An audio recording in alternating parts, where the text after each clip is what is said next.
MOPAR or no car. What's up, MOPAR family? Hold on, I'm sorry, man. My camera is real stubborn. All right, there we go. Let's get it. It's MOPAR, no car up in this piece. 100 degrees with a mask on. Yeah. Woo. All right, folks. Let's talk about supercharging the vehicle. All right. So, I want to supercharge my vehicle. Thank you, sir. Thank you. So, I want to supercharge my Durango. All right. I want to supercharge my Durango, and I was thinking about looking at the different options. All right. Okay, so why do I want to supercharge my Durango? Because I'm a madman, and I can't get enough power. Okay, I'm a power junkie.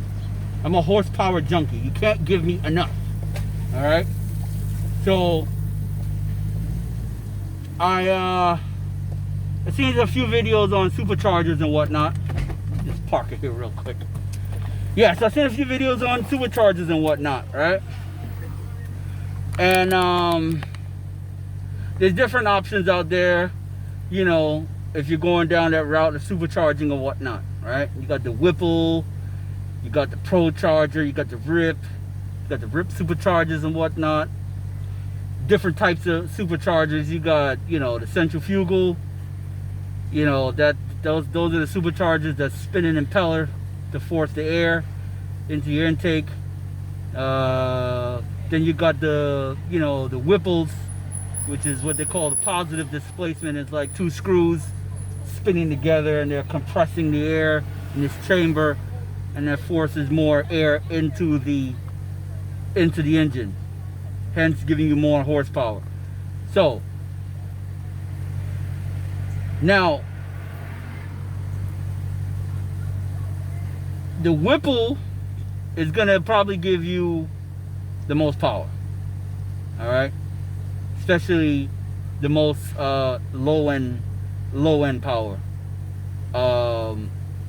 It's running straight off of your. It's coming straight off of your belt. It's hooked up to your belt, and it's gonna be very taxing on the engine to spin that thing.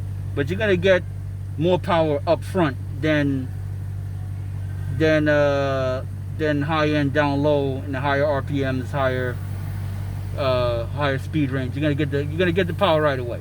Okay. Turbochargers, I'm not even talking about turbochargers. Turbochargers are a mess, as far as I'm concerned. From what I understand about how that whole turbocharging works, I want no parts of that. There's too many different parts involved. There's too much stuff that can go wrong. I don't want no parts of the turbocharger. Yeah, let me just make that clear about this whole supercharging thing, okay? First of all, I don't want any problems in my vehicle, okay? I don't want any problems in my vehicle, because problems with your vehicle equals this, equals a lot of this. And I don't have this to burn. All right, I don't have this to burn. You know what I'm saying? I don't want problems in my vehicle. It's too costly.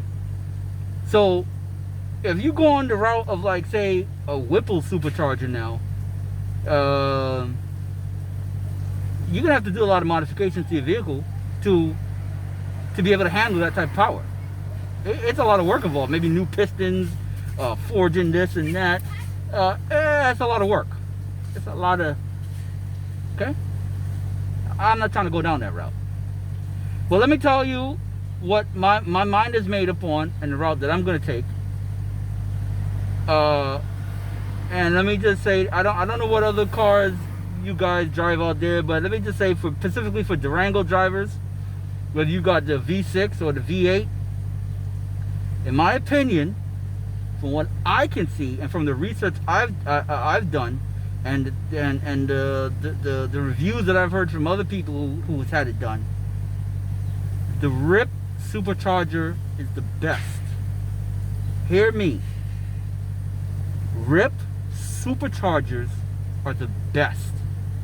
I saw a video with the big homie named Ross over there, RIPP Supercharger, and they had a 5.7 RT Durango on the dyno, and I fell in love.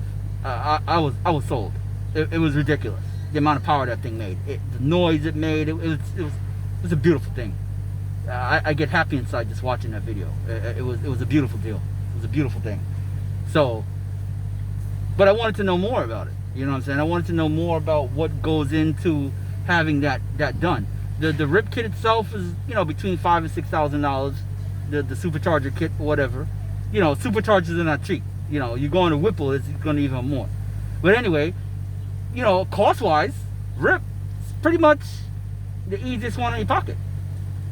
Not only is the cost for the supercharger itself a lot cheaper than other superchargers,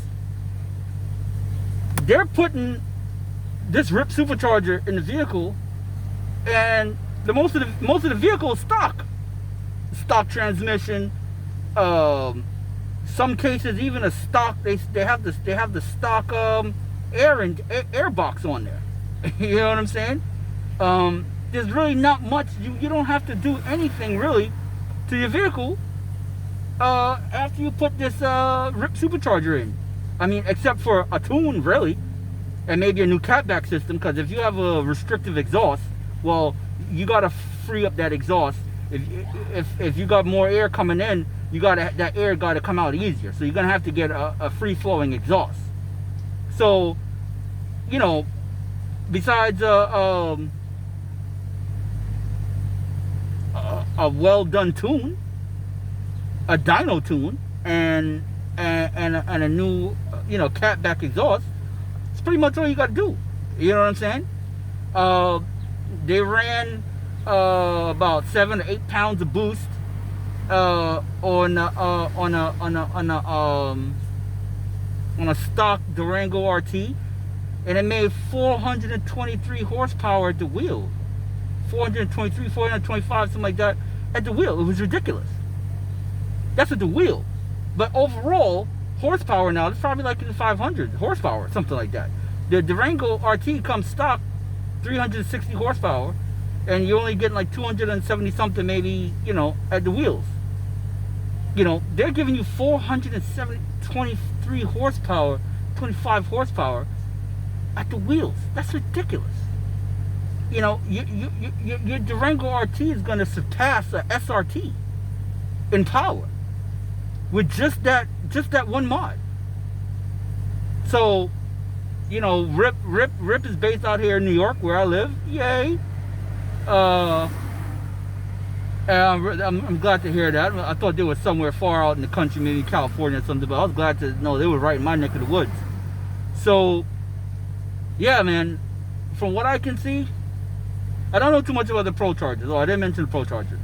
I really don't know too much about the Pro Chargers, but from what I can see, that's a lot of work that I got to go into those Pro Chargers too. There's a lot of other modifications that you got to do with those Pro Chargers. But also with the RIPP kit, what I plan to do, right? When I get my RIPP kit in, I'm gonna get headers. I'm gonna get some high flowing long tube headers. You know, that only makes sense to me. You know, you're getting a supercharger blowing all this air in your car. You got to have a freer flowing exhaust. You got to have headers. You got to put some headers in. You know, my exhaust is pretty much, you know, good to go. You know what I'm saying? Just got 2 full Master Super 10s in the back, no resonators, and just X pipe. My exhaust is pretty good. It's good to go.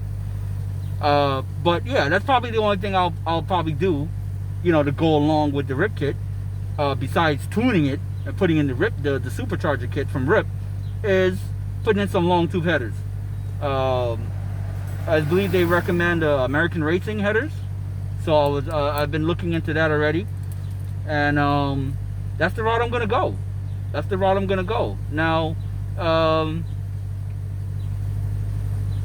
you know, I first got to get a compression test on my vehicle. That's another thing I was concerned about. Do I have too many miles on my car to install a supercharger? I have 81,000 miles on my Durango RT. That's not a lot, but I was thinking to myself, it might be a lot for a supercharger. You know what I'm saying? I mean, it's a high mileage vehicle technically, but I still got many more miles to go in this thing. God willing, I haven't had any major problems with the car so far. Thank you, Lord.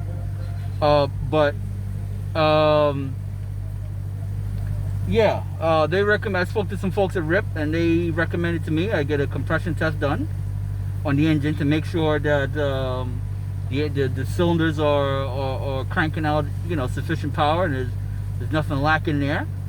And I'm gonna have my mechanic check for oil leaks and anything, and just make sure everything is on the up and up, good to go. And it's RIPP all day, baby. It's RIPP all day. It's RIPP all day. I'm getting that RIPP supercharger. That's a goal of mine to get that done. And this Durango here, man, this gonna be my forever car. I plan on running this car till the wheels come off. All right, and I can't wait to get that RIPP kit installed. I'm very impressed with what I've seen and from what I've heard about RIPP. Their product looks very simple. It's not complicated at all. You got the supercharger, the centrifugal supercharger, the intercooler, blow-off valve, a little catch can, and it's not a big deal. It's really not a big, it's nothing complicated. You know what I'm saying? It's really nothing complicated. It's very efficient. And one thing I really love too about the centrifugal supercharger, as opposed to like a positive displacement, is that it's less taxing on the engine. So when you got the engine belt spooled around the pulley on that centrifugal supercharger, it's not taking that much power to spin that pulley to make that supercharger spin. It's not much force at all. And I've seen the videos. Trust me, I do, like I told you guys, I do a lot of research before I do anything. Okay, and from how I've seen the big homie Ross over there, demonstrate how it's done. Very minimal force to spin that impeller. You know what I'm saying? And that's great. You know what I'm saying? So I mean, when you're adding power to your vehicle, I mean, you got to worry about it being taxing on the engine and taxing on other parts of the car. It might be adding too much stress, but with the RIPP, to me, from what I can see and from the research I've done and from the testimonies I've heard from other people, it's the best way to go. To me, it's probably, if you're gonna supercharge your vehicle, RIPP is probably the safest supercharger to put on your car. It's the safest one. Okay. Now,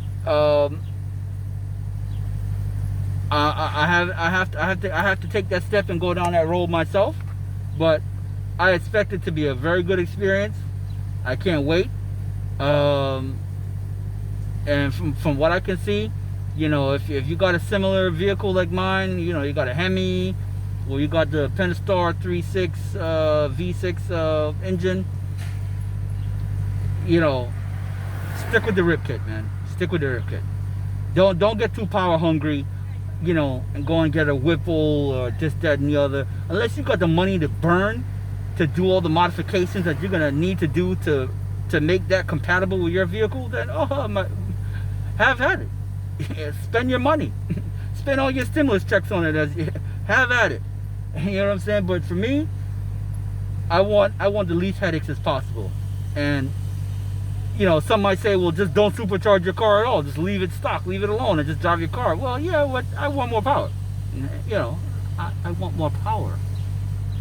Okay? And I won't be satisfied until I have it. So I'm getting my RIPP supercharger. Okay? So that's how we're gonna go. All right? It's MOPAR or no car.